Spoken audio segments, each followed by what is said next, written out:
सवाल नंबर 3, जहन्नुम में सदा कौन देगा? अरे भाई, फरिश्ते तो जहन्नुम में जा नहीं सकते, उनके पर जल जाते हैं।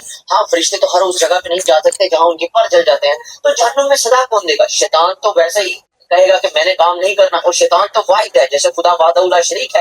इसी तरह शैतान भी कोई एक एंटिटी या एक बंदा है। शैतान के कोई कारिंदे नहीं, मगर अल्लाह पाक के पास पूरी फौज है, जिनों की भी फौज और शैतानों की भी फौज। तो जरूर बताइएगा कि जहन्नुम में तुम्हें सदा और जला देने वाला कौन होगा? क्या अल्लाह अपने हाथ से पकड़ पकड़ के तुम्हें जहन्नुम में डालेगा, या वहां पे जो कोड़े दिए जाएंगे? इसलिए मुझे लगता है कि रिसर्चिस्ट ने सही कहा है कि किसी को पता ही नहीं था कि इस किताब को इल्म वाले कोई डॉक्टर, लॉयर, इंजीनियर या पढ़े लिखे भी लोग पढ़ेंगे। ये किताब तो बकरियां चराने वालों के लिए, अनपढ़ों के लिए बनी थी, जिन्होंने कभी सोचना ही नहीं था कि असल में फैक्ट और जो रियलिटी की फिगर होगी उसको कैसे सोचेंगे। कि क्या हम खुद ब खुद जाएंगे और कहेंगे हाँ मुझे कोड़े मारो, या अपने आप को खुद कोड़े मारेंगे? तो इसलिए जहन्नुम में सजा देने वाली कोई चीज मौजूद ही नहीं। तो फिर सवाल नंबर 3, वैसे ये बच्चों वाला सवाल था, अभी आगे चलते हैं। লোকের অনেক ভিডিও আমি দেখতেছি, অসংখ্য প্রশ্ন আছে খুবই ক্রিটিক্যাল, যেগুলো আসলে আনসার দেওয়া চ্যালেঞ্জিং। কিন্তু এই প্রশ্নটা একদম বাচ্চা কাচ্চার মতো প্রশ্ন হয়ে গেছে। সে প্রশ্নটা বলছে, জাহান্নামে কে শাস্তি দিবে? ফেরেশতা তো জাহান্নামে যাবে না, ফেরেশতা তো জান্নাতি মানুষ, তারা কিভাবে জাহান্নামে যাইব? তারা কিভাবে শাস্তি দিব? নাকি আল্লাহ নিজে ধরে ধরে জাহান্নামে মানুষদেরকে শাস্তি দিব, ফালাইব? তো প্রথম কথা হচ্ছে, জাহান্নামের শাস্তি আল্লাহ তাআলা কিভাবে দিবেন সেটা ভালো জানেন আল্লাহ তাআলা। আমরা মানুষের খুবই অল্প জ্ঞান আছে, সেই জ্ঞান অনুসারে আমরা তেমন চিন্তা ভাবনা করতে পারি না, পারবো না। সৃষ্টিকর্তার পরিকল্পনা যদি মানুষ জানতে পারতো বা বলতে পারতো, তাহলে তো মানুষ সৃষ্টিকর্তার মতো হয়ে যেত, নাউজুবিল্লাহ, তাই না?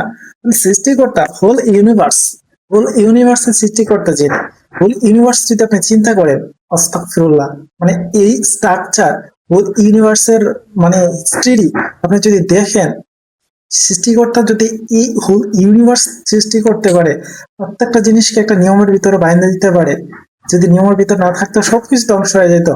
সেই সৃষ্টিকর্তা পরকালে জাহান্নামে শাস্তি দিবেন, সেটা তাকে বিশ্বাস করার জন্য মানে বোঝানো লাগে। এটা একদম এর প্রশ্নটা বাচ্চার মতো হয়ে গেছে।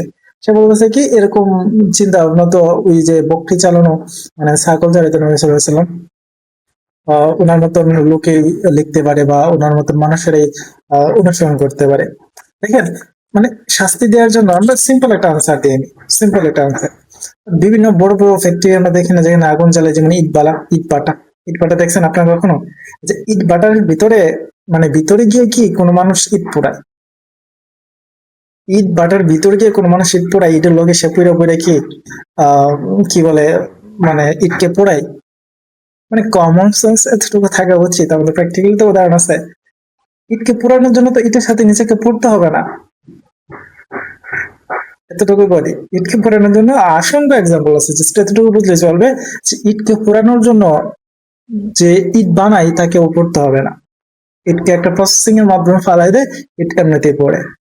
জাহান্নামের শাস্তি দেয় আল্লাহ তাআলা এভাবেই দিবেন। এর চেয়েও বেটার আল্লাহ তাআলা জানেন, আল্লাহ তাআলার পরিকল্পনা, আল্লাহ তাআলার প্ল্যানিং, আল্লাহ তাআলার ম্যানুফ্যাকচারিং আমাদের তো জানা নেই। তবে এই সিম্পল উদাহরণটা আমাদের বাস্তবে আছে, যে আল্লাহ তাআলা কিভাবে শাস্তি দেবেন মানুষদেরকে। শাস্তি কিভাবে দেবেন সেটা মারা যাওয়ার পরে বুঝতে পারবেন।